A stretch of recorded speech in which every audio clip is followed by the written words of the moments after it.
Oh, hi, I'm back. So I just did a candle video. You know what? I forgot to mention caution. There is caution with candles. I hate to add stuff to another video, but I thought, well, I just did that one. When you buy candles, you just want to make sure that the glass is good and thick. And also, I don't put my candles against anything else because the glass gets hot. So that's all I meant to add. Candles are great. But you know what? It kind of does lead in because candles can take you to a different world altogether, can't they? I think so. You smell something and it reminds you of something, or it feels like something, and you're just like, ooh, what world am I in? So, which leads me to the wonderful world of Dungeons and Dragons. You guys knew this was coming. Come on now. So, I've been playing Dungeons and Dragons since I was 7 years old. And my older brother, Tommy, he is 5.5 years older than I am. And so if I was 7, he was about 12 and a half, going on 13-ish. And so he really, he's shy. He doesn't have a lot of people to play with usually. He had a friend across the street, and I think he'd play, and maybe, I don't know if that's where they learned it, or I don't know, maybe he knew it before. But so, I was into that. I'm like my brother, and so I really, like, I can't, it's not like I can remember my first adventure or anything like that, but the old school D&D, they use pencil and paper. Well, pencil first of all, because it was back then, right? Pens were just being introduced, right? Okay, I'm not that old, but you just make a lot of mistakes on a piece of paper. You want to erase it, so okay. You got your stats, strength, dexterity, intelligence, wisdom, charisma, and coolness. I think those were the main stats back then. You got your hit points, you got your alignment, and I named my characters. Some people didn't really bother with that, but I was more the acting it out kind of thing. And sometimes my brother, not like think I was like not doing it right or something, but I think he wanted to get to the point, and I'm all like starting up a dialogue, right? So, but I'm sure of it actually. That it's where I developed my love of writing and my worlds, and I'm really positive this all spans from Dungeons and Dragons. Now my brother was an excellent DM, dungeon master, if you don't know. He would devise these dungeons, and he had all the books too, but I think he would add stuff to the dungeons or just make it a little more fun. It's kind of funny because he would let us cheat just a little bit when you're doing your stat points. You roll, you got your 6-sided dice, and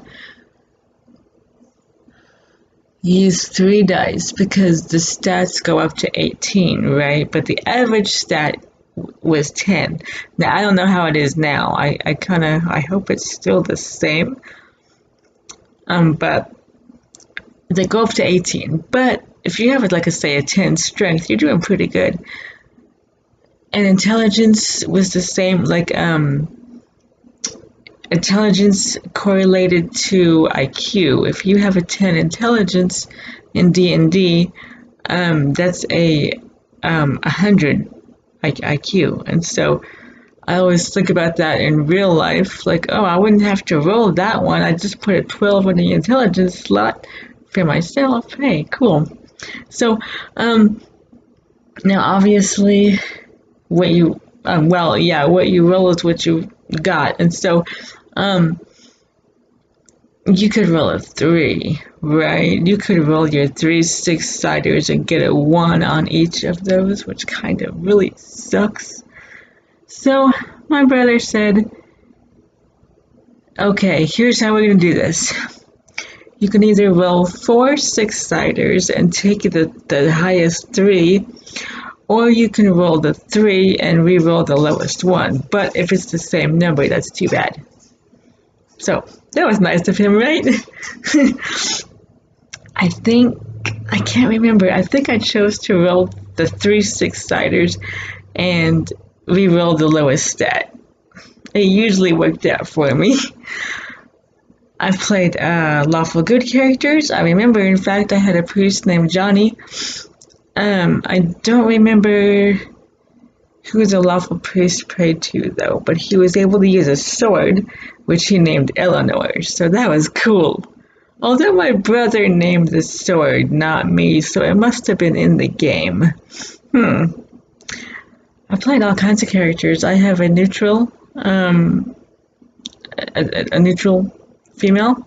I have all kinds. And so my brother and I would play, and then as my siblings got older, they would join us. My sister right under me, she wasn't very interested in it, which is fine. But my other sister and my little brother would join in the games. And so we had 4 people, and then if my brother's friends came over, that was more. And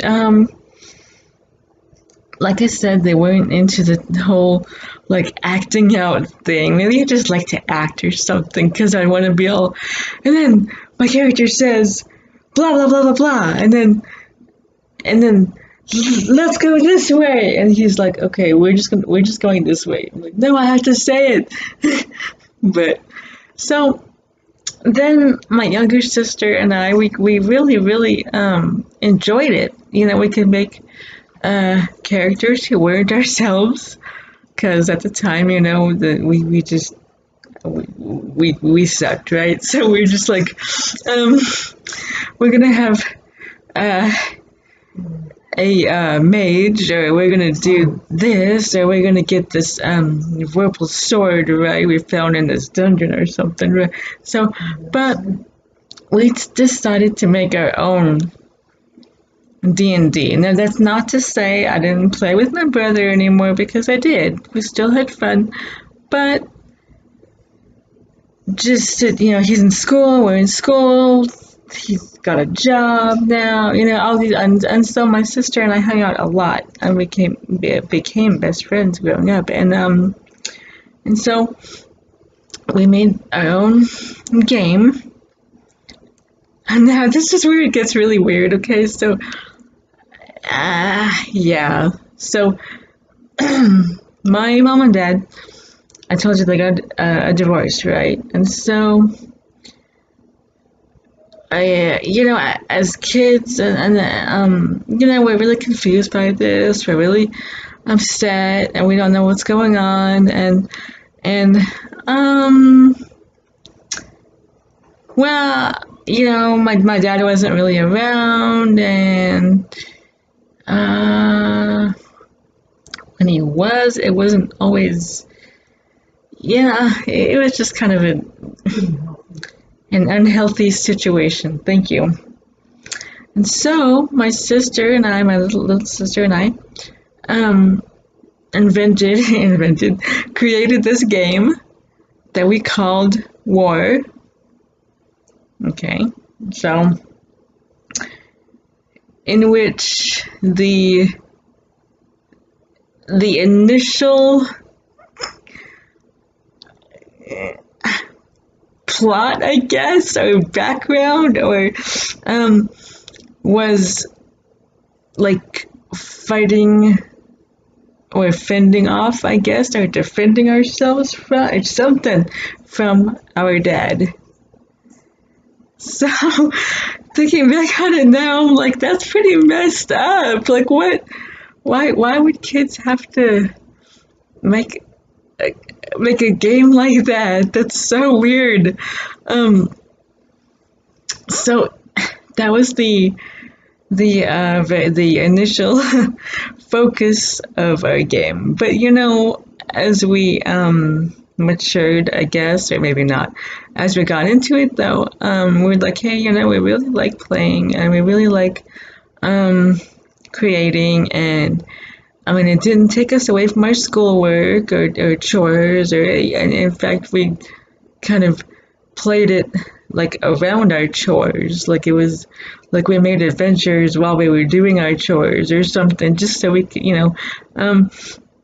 so we decided, okay, well, maybe it started, the way it started, but okay, let's actually, hey, if we're really interested in this and we want to play, why don't we make this whole like actual scenario and like it's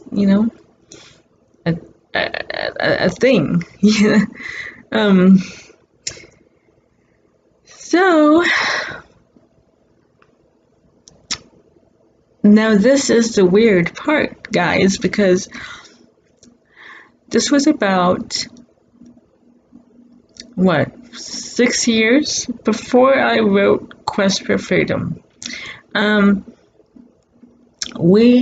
was about 1992, and we decided we're going to plot it 10 years later. So in our game, it's 2002. Okay, and so we're like, okay, well, the game is called War, right? So who are these people at war with? Now, we're kids. I'm not trying to say anything. I'm just saying this is a factual, creative about what we did with our game. So we decided then that these people are at war with the Middle East, and this is like World War III.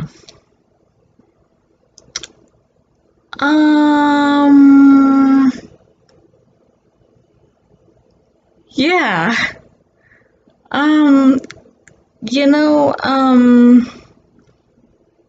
So in 2001, when this stuff was like kind of, I was thinking, I was like, wait a minute, what the hell? I just invented this like about the time that something actually happened that is like relevant to our game. Like, I mean,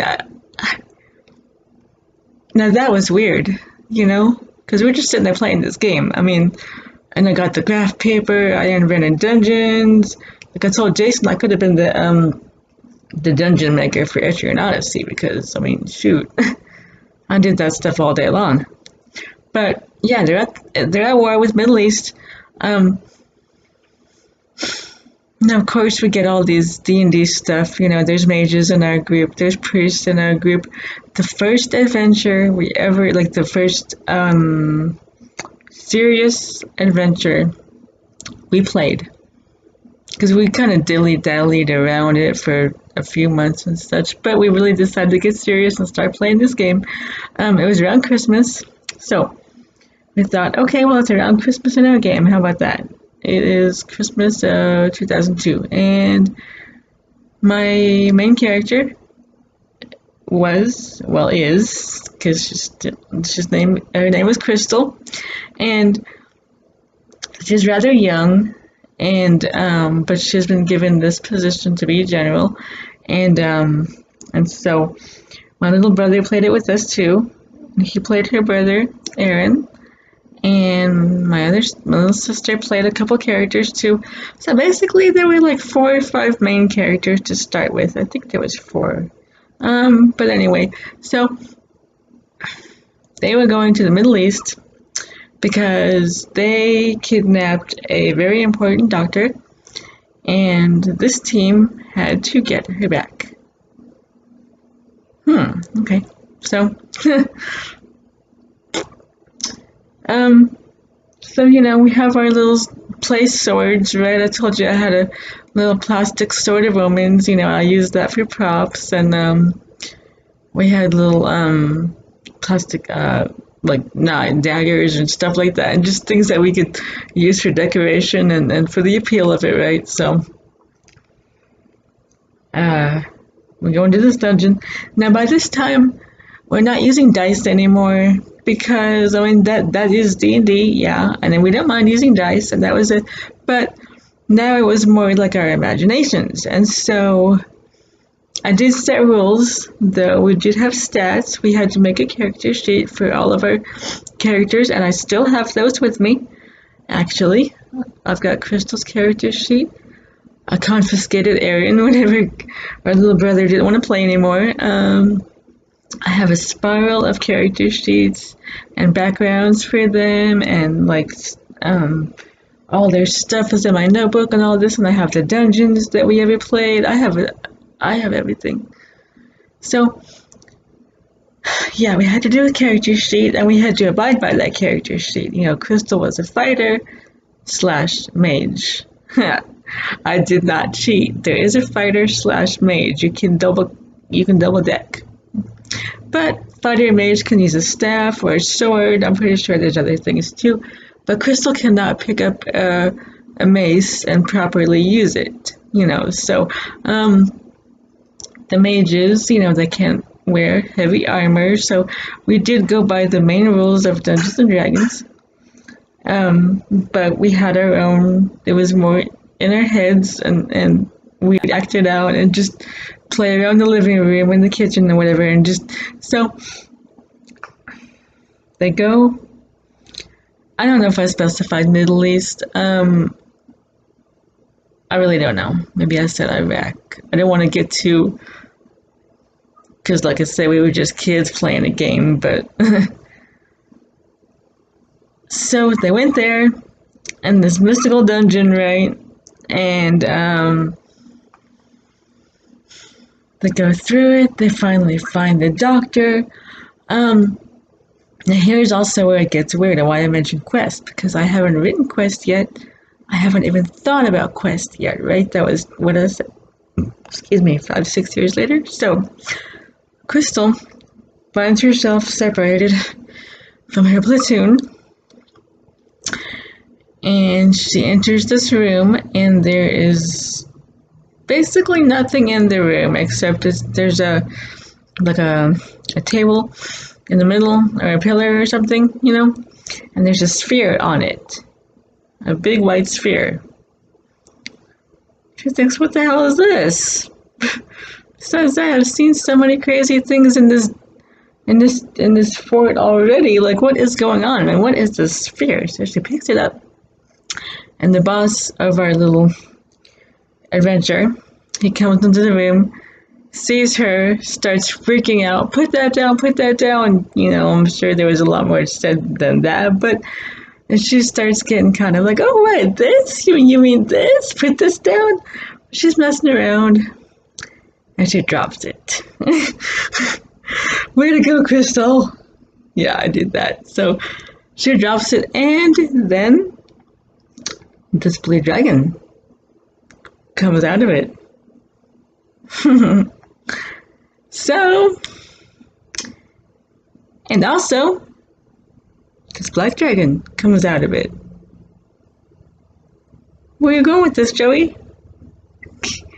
At that time, maybe I didn't even know. But the blue dragon decides, well, the black dragon kind of runs off, happy to be out of there, right? So the blue dragon, he's happy to be out of there too, don't get me wrong, but he feels this dedication to this woman. She set him free. Even though she's only a human, right? He's a dragon, he could eat her if he wants to, but she freed him, and therefore he tells her, he's like her guardian now. He'll do what she says, and he will stick by her. Okay, cool.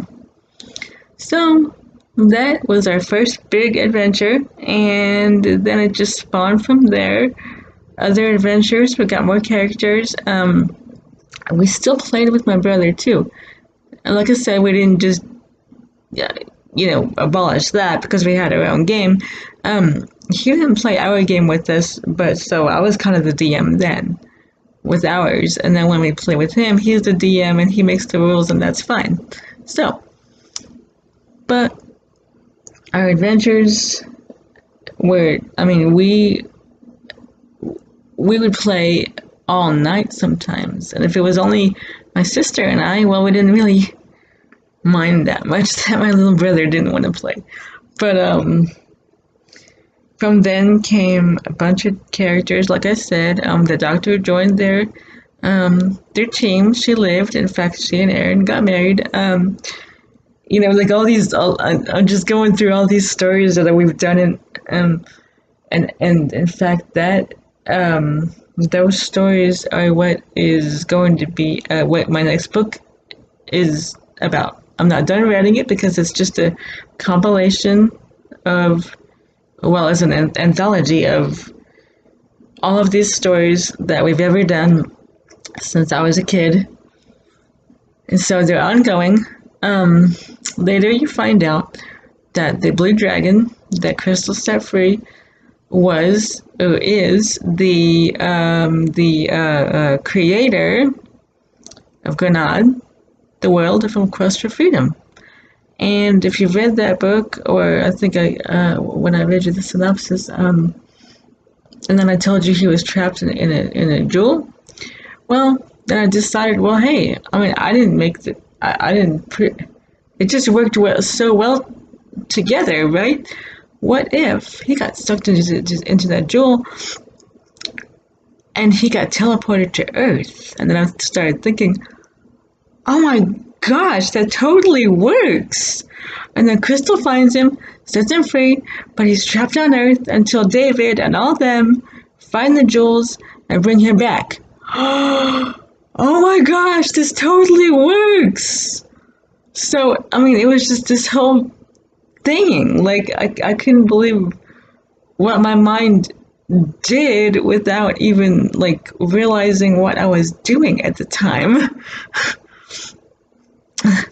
Now, I did say we played all night sometimes, but we never let our games get to us. We never, like I said, did not do our chores. We never did not eat lunch. We had school to go to. If we had jobs, we had to go to work. We had, I know people who do play all day, and maybe they just don't eat lunch, and they forget to call it to work. And come on, everyone knows their responsibilities, and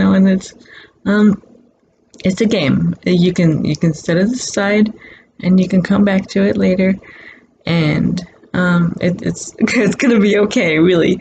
But I think it was just so weird because it started, well, with me and my sister. It started with a way of coping with our parents' divorce and all that, and just feelings that maybe we couldn't understand then, and it just evolved into like me making all these novels and just things, and I wouldn't have had it any other way. I love what I've done, and I'm writing them, and once I get them out there, I hope you guys love them too. But I'm just amazed, and then everything I've done. But then it was the creativity was just off the charts, I think. But that one oddity, like, I of course didn't know in 1992 that by me saying all this stuff that happened, in the Middle East in 2002, and that's basically kind of sort of ish what happened. that part always stuck with me as a really, really weird situation. You know, a weird, like, did I know that? Like, I couldn't have known that, obviously. I was. Jason says, yes, I could. I have a way of knowing things sometimes. Intuition, or I don't know, I'll say something, and then it could be like tomorrow, it could be next week, it could be something, and it comes true. I'm like, what? I just said that. Like, I swear. I really don't know. Like, it was the weirdest feeling, I guess. And I don't know. But whenever I see my brother, oh, well, I haven't seen him in a while. Whenever I talk to him on the phone, we'll make D&D references, or we'll, he said, you know, we say if we ever see each other again, like, yeah, hope we see each other again. But the next time we see each other, we're gonna have this like all night playing binge, and he used to buy all this like Jolt Cola, right? But soda does not keep me awake, right? I guess it kept everyone else awake. I didn't drink it because everyone else was drinking it, but then it's like, I'm still tired, Tony. It's 3 in the morning. I want to go to bed now. But he says we're going to play again, and I'm so happy because I miss playing. I am so sad because I lost my dice. The dice I've had since I was a kid, and I built my collection. My lucky dice, as somebody said the other day, in fact. It's one of those things, I don't think they got stolen. You know, we're here with our caregivers, and people coming through the house all the time. Some stuff does turn up missing sometimes, but I am very, very confident that, unfortunately, I just misplaced them.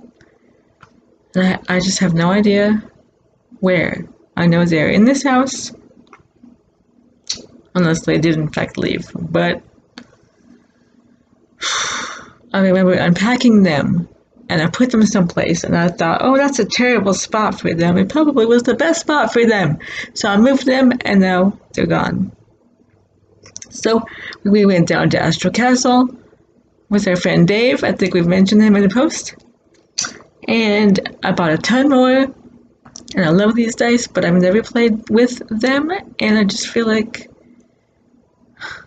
I'm sad. Because I don't have my dice, and they're not my dice. They're just dice I bought to replace my dice. I'm so sad. But maybe when my brother comes down, we'll give them a try. Maybe they will be lucky dice. Let me see. So, yeah, playing since I was 7. That was a good 33 years ago. But then again, I have not been playing really since I came to Midland 18 and a half years ago. And so that's why I don't know if the rules have changed. And I'll bet they have. I think they're doing the character sheets differently and some stuff like that. So if I ever got back into it, I would feel weird because I'd be doing the old character sheets. I'm like, oh, well, Joey, you don't need to put that anymore. But can I still put it anyway?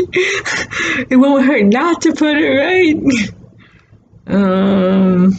Sure, I guess so. No.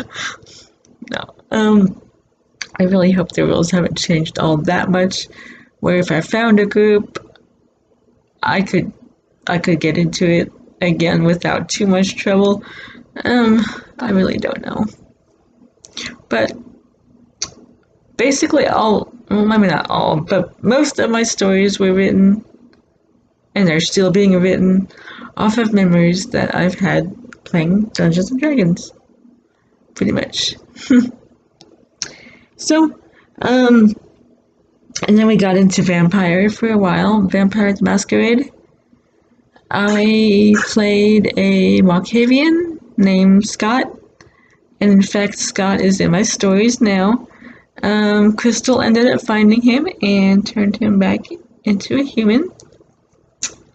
And then for a while they became an item, and then because of the nature of her job, she decided it was best for Scott that they break up. And then He eventually met Dana, who you guys are gonna know. And Dana was all the kids, I say, because yeah, there's Chris, Matt, Andrew, Luke, Eric, JB, Saturn. Yeah, she ends up adopting like all these kids that have nowhere else to go. And by kid, I mean teenager. But anyway, you'll hear all about Andrew, and Diana, and Eric, and all of them. They're all from our games, and so who knew one little game would spawn a lifetime of adventures, right? Isn't it amazing what the mind can do? Now, I do play around sometimes in my head. One of the rings that Jason bought me one time from Zales, I do say is my ring of regeneration. Is it really? Maybe. Maybe if I believe it is, then it is. Who knows? It's a pretty ring anyway, so. I hope you guys enjoyed my D&D post. If you played, will you play? Or you would like to ask any questions, or you want to know something, or you want to tell me something, please tell me something, because like I said, I've been out of the loop for almost 19 years. And I would love to know about it. I want to know if it's changed, if it's the same. I mean, I'm sure there's more worlds, more characters, and all that stuff. But as far as rules go, like, could I get into it? You know, get back into it? Let me know if you guys play. If you like this, you have a friend who plays Dungeons and Dragons, or used to play it. I guess it's kind of maybe nostalgic for some people at this point, but yeah, share it. Click that like button. Consider subscribing. I have another RPG post about video games I used to play, but it's RPG video game, and we've got a bunch of interesting and informative posts. We've got funny posts. There's all kinds of stuff. And so I'm sure you guys will never want to leave once you get here. We love you guys. I'm Joey from 2 Feet Below, and don't forget to ring that bell. Thanks.